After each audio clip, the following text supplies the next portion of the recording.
आज हम बात करेंगे कार्स की, फ़ोन की और इवन लाइट बल्ब्स की, और एक ऐसी कंस्पिरेसी थ्योरी की जिसकी वजह से शायद हम बेस्ट प्रोडक्ट नहीं ले पा रहे हैं। आपने कई बार अपने घरों में, ओल्ड हाउसेज में जो कि सेंचुरी ओल्ड हैं, में सामान देखा होगा पुराना, और मैं भी म्यूजियम में ओल्ड बल्ब्स देखे होंगे जो आज भी कंटिन्यूसली ग्लो कर रहे हैं बिना खराब हुए। और बड़े बूढ़े लोगों से ज़रूर सुना होगा कि बेटा आज की चीज़ों में पुरानी वाली बात नहीं है। तो ऐसा क्या हुआ इतने सालों में कि चीज़ों की क्वालिटी कम हो गई है? क्या होता है प्लान्ड ऑब्सोलेंस, और क्यों नहीं मिल पाती आपको बेस्ट चीज़ें पहली बार में ही? तो आज हम डिस्कस करते हैं इन्हीं बातों पे। ओल्ड टाइम्स में बल्ब जो है हैंडमेड होते थे, कमर्शियली बल्ब बनाने के दशक से पहले, और वो लाखों घंटों तक बिना किसी प्रॉब्लम के जल जाते थे, जो कि आज के बल्ब के मुकाबले लाखों आवर्स ज़्यादा है। मेरे एक फ्रेंड ने एक बार मुझे एक कहानी बताई थी जिसके अनुसार एक इंसान था जिसने एक बल्ब इन्वेंट किया था जो कि कभी ना खराब होने वाला बल्ब था, लेकिन जिस कंपनी के लिए उसने बल्ब बनाया था उन्होंने कभी वो बल्ब बेचा ही नहीं, क्योंकि उस कंपनी के अकॉर्डिंग एक बेकार बिजनेस मॉडल हो सकता था, एज उनके पास लोग बार बार नहीं आते बल्ब खरीदने के लिए। और maybe after some time सब लोगों के पास जब एवर लास्टिंग बल्ब हो जाता तो शायद उनकी सेल्स भी ज़ीरो हो जाती। बट मेरे हिसाब से अगर ऐसा बल्ब आप डिज़ाइन कर लो तो शायद लोग आपका ही बल्ब बाय करेंगे, कंपेटिटर्स का नहीं, और आप उसके ऊपर ज़्यादा प्राइस भी चार्ज कर सकते हो। इवन दो आपके रिपीट कस्टमर नहीं होंगे तब भी आप काफ़ी पैसे कमा लेंगे। लेकिन ये सुनकर थोड़ा अजीब ज़रूर लगता है कि पास्ट में हमारे पास अच्छी चीज़ें होती थी लेकिन उनको इंटेंशनली बेकार बनाया गया ताकि बिजनेस प्रॉफिटेबल हो सके। लेकिन स्टार्ट में ऐसा नहीं था। एडिसन ने जो बल्ब बनाया था वो कॉटन थ्रेड से बनाया था जिसकी लाइफ सिर्फ 14 घंटे थी। उसके बाद अलग अलग लोगों ने एक्सपेरिमेंट किए, कार्बन, प्लेटिनम, टंगस्टन, इन सब के फिलामेंट बनाए गए, और ये आइडिया आया कि बल्ब के फिलामेंट को वैक्यूम में रखा जाए ताकि वो एयर से रिएक्ट ना करे और उसकी लाइफ स्पैन जो है वो बढ़ जाए। ये सब इसलिए ताकि हम लॉन्ग लास्टिंग बल्ब्स बना सकें। अर्ली 1920s के अंदर एवरेज लाइफ टाइम जो बल्ब का था वो अराउंड 2000 आवर्स से 2500 आवर्स होता था, और कई बल्ब्स इससे ज़्यादा भी चल जाते थे। लेकिन यही टाइम था उसके बाद से बल्ब्स का लाइफ टाइम कम होने लगा। जिनेवा, स्विट्जरलैंड में 1924 में एक सीक्रेट मीटिंग्स बुलाई गई टॉप एग्जीक्यूटिव्स की, वर्ल्ड की सबसे बड़ी इलेक्ट्रिक कंपनीज की, जैसे Philips, international general electric, Tokyo electric, Osram from Germany and UK associate electricals. इनका नाम रखा गया फीबस कार्टेल। फीबस का मतलब ग्रीक गॉड ऑफ लाइट। उन्होंने एक एग्रीमेंट साइन किया कि हम सब एक दूसरे को सपोर्ट करेंगे बल्ब्स की सप्लाई में, एज ए वर्ल्ड के टॉप मैन्युफैक्चरर थे बल्ब्स के। इन सबको एक प्रॉब्लम सेम थी जो कि लॉन्ग लास्टिंग बल्ब्स की थी।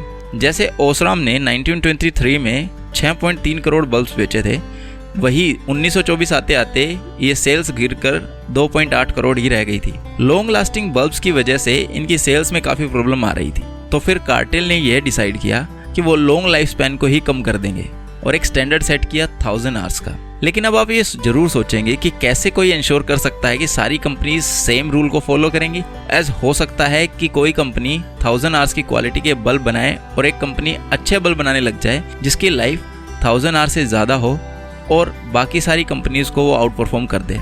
तो इसके लिए सभी मैन्युफैक्चरर को अपनी कंपनीज के कुछ रैंडम सैंपल्स फीबस कार्टेल के एक कमेटी को सबमिट करवाने पड़ते थे, और वो इन्हें टेस्ट करते थे। और अगर किसी कंपनी का बल्ब सिग्निफिकेंटली 1000 आवर्स से ज़्यादा ग्लो करता था तो उस कंपनी पे फाइन किया जाता था 200 स्विस फ्रैंक्स पर 1000 बल्ब सेल, और इन फाइन्स के आज भी रिकॉर्ड मिल जाते हैं। लेकिन अब आप ये सोचेंगे कि कैसे किसी इम्प्रूव की हुई चीज़ की लाइफ को कम किया जा सकता है, राइट? तो इसके लिए काम आए इंजीनियर्स। एज जिन इंजीनियर्स को एक काम दिया गया था कि वो बल्ब की लाइफ को इंक्रीज करेंगे, अब उन्हें ये काम दिया गया कि उनका टास्क है कि लाइट बल्ब्स की एज को कम करना है। उन्होंने अलग अलग मटेरियल ट्राई किए, फिलामेंट को थिन किया, और एट लास्ट उन्हें अचीव कर लिया। 1924 के बाद लाइट बल्ब्स का लाइफ स्पैन स्टेडली डिक्रीज हुआ है। एज अ रिजल्ट 1934 में एवरेज एज ऑफ बल्ब जो थी वो सिर्फ 1205 घंटे रह गई थी, और जैसा प्लान था 1926 के बाद से 4 साल में ही सेल्स 25% अप हो गई, और कॉस्ट जो थी कंपनीज की कम हो रही थी। अब उनको क्वालिटी पे कम स्पेंड करना पड़ रहा था।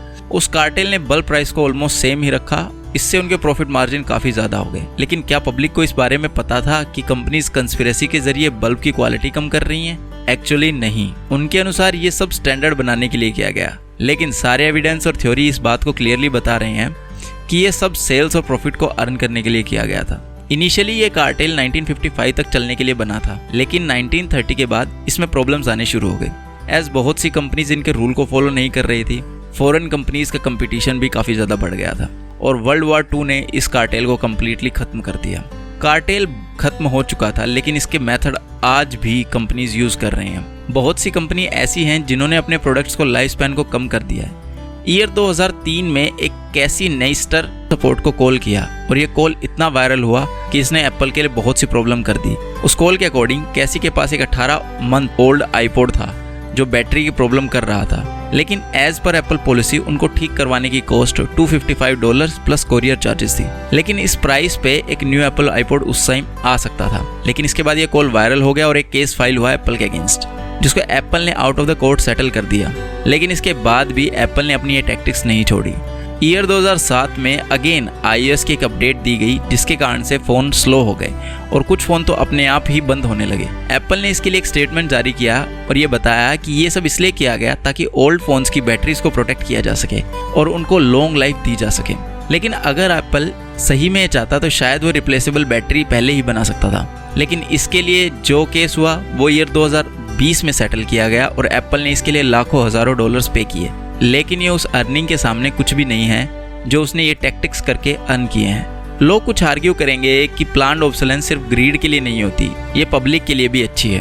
1930 की डिप्रेशन के दौरान जब अमेरिका में अराउंड 1/4 पब्लिक जो है उसके पास जॉब नहीं थी, तब प्लान्ड ऑब्सोलेंस का कॉन्सेप्ट मैंडेटरी करने की बात चली ताकि लोगों को काम पर लाया जा सके। प्लान्ड ऑब्सोलेंस के अकॉर्डिंग हर चीज़ का एक लाइफ स्पैन होना चाहिए, इवन शूज़, मशीन्स, होम्स का भी, और ये सभी चीज़ें उनकी लाइफ टर्म के दौरान ही यूज़ होनी चाहिए। जब टर्म ओवर हो जाती है तो ये लीगली उन चीज़ों को डेड डिक्लेयर किया जाना चाहिए और इन केस ऑफ डिप्रेशन या अनएम्प्लॉयमेंट एक अपॉइंटेड गवर्नमेंट एजेंसी होनी चाहिए जो इन सब एक्सपायर्ड चीज़ों को डिस्ट्रॉय कर दे ताकि वाइड स्प्रेड अनएम्प्लॉयमेंट को ख़त्म किया जा सके और लोगों को जॉब दी जा सके। 1940 में सिंथेटिक फाइबर नायलॉन उसने सिल्क को रिप्लेस किया था स्टॉकिंग्स को बनाने में, जो कि रातों रात जबरदस्त हिट हुआ। विमेंस सच में इन प्रोडक्ट्स को खरीदने के लिए लाइन में लगने लगी। तब मैन्युफैक्चरर को यह एहसास हुआ कि शायद उन्होंने प्रोडक्ट कुछ ज़्यादा ही अच्छा बना दिया, लेकिन इसकी वजह से ऐसा तो वो नहीं कर सकते थे कि नायलॉन को ही डिस्ट्रॉय कर दें। तो उन्होंने फीबस कार्टेल के एग्जाम्पल को फॉलो किया। उन्होंने इंजीनियर्स और साइंटिफिक को बोला कि इस फाइबर को वीक किया जाए ताकि इसकी लाइफ टाइम कम हो जाए और लोग इसे बार बार बाय करने के लिए हैं। लेकिन अब दोबारा ये लग रहा है कि लोग प्लान्ड ऑब्सोलेंस से फाइट करना शुरू कर रहे हैं। पूरे EU और 25 स्टेट्स ऑफ अमेरिका के अंदर एक बिल लाया गया है जिस बिल का नाम है राइट टू रिपेयर। इसके अनुसार कंपनीज को उनके प्रोडक्ट के पार्ट थर्ड पार्टी मार्केट या वेंडर्स को अवेलेबल कराने पड़ेंगे ताकि प्रोडक्ट को इजी टू रिपेयर बनाया जा सके। सोचिए अगर किसी फ़ोन की स्क्रीन टूट गई हो और उसे बिना किसी वारंटी वॉइड के रिपेयर किया जा सके तो कैसा रहेगा। आप ऐसे ही प्लान्ड ऑब्सोलेंस देख सकते हैं कार इंडस्ट्री में भी। हर साल एक नया फेसलिफ्ट आता है जिसकी वजह से लास्ट ईयर कार पुरानी लगती है। इंटरनली वो एग्जैक्टली सेम होती है, लेकिन एक्सटर्नली पेंट, म्यूजिक सिस्टम और डिज़ाइन बदल जाता है। इसकी वजह से हर 3 से 5 साल में आपकी कार पुरानी लगने लगती है और आपको एक नई कार खरीदने की अर्ज होती है। इस प्लान्ड ऑब्सोलेंस का एक परफेक्ट एग्जाम्पल एप्पल ने भी पेश किया। आप देखेंगे कि हर साल एप्पल एक नया आईफोन लॉन्च करता है, थोड़ी बहुत टेक इंप्रूवमेंट्स के साथ, और हर साल इसके सो कॉल्ड नए डिज़ाइन की वजह से जनरेशन को इसे बाय करना पड़ता है। आज की जनरेशन स्टाइल को फॉलो करती है, एप्पल ये जानता है। तभी तो इनिशियली आईफोन की एजेस राउंड थी, देन स्क्वायर बनाई गई, कुछ टाइम बाद उसे अगेन राउंड बना दिया गया और आज अगर आप देखेंगे लेटेस्ट आईफोन की एजेस जो हैं वो स्क्वायर हैं। तो आप शर्त जरूर लगा सकते हैं कि आईफोन 14 की एजेस राउंड होंगी। डिज़ाइन और स्टाइल कभी भी बेस्ट नहीं हो सकते, बस ये हमको ये रिमाइंड करा सकते हैं कि हमारे पास जो चीज़ है वो लेटेस्ट और ग्रेटेस्ट नहीं है, सो हमको बार बार उसे बाय करने की अर्ज हो। अगर हमको सपोर्ट करना चाहिए तो सिर्फ टेक्नोलॉजी ऑब्सोलेंस का, ना कि स्टाइल ऑब्सोलेंस का। जैसे कि लास्ट 20 ईयर्स में CFL ने फ्लोरेसेंट बल्ब्स को बदल दिया है जो कि पिछले 100 साल से सेम थे, और अब कुछ सालों से CFL को LED ने रिप्लेस कर दिया है जो कि 10 से 50 टाइम्स ज़्यादा ब्राइट होती हैं, एफिशिएंट होती हैं और ऑलमोस्ट एवरलास्टिंग होती हैं। सो क्यों नहीं मिल पाती हमें बेस्ट चीज़ें? क्योंकि कंपनीज को सेल्स और प्रॉफिट इस बात पे डिपेंड करता है कि कितना फास्ट आप चीज़ों को रिप्लेस कर सकते हैं और उसके लिए रेडी हैं। कैसे लाइफ ऑफ प्रोडक्ट को कम किया जाए ताकि ज़्यादा से ज़्यादा सेल्स हो। तो इसकी वजह से शायद हमें अपनी बेस्ट चीज़ें आज नहीं मिल पाती। So hope you like the video देखने के लिए आपका बहुत बहुत धन्यवाद। वीडियो पसंद आए हो तो लाइक ज़रूर कीजिएगा, चैनल को सब्सक्राइब करिएगा। मिलते हैं नेक्स्ट वीडियो में।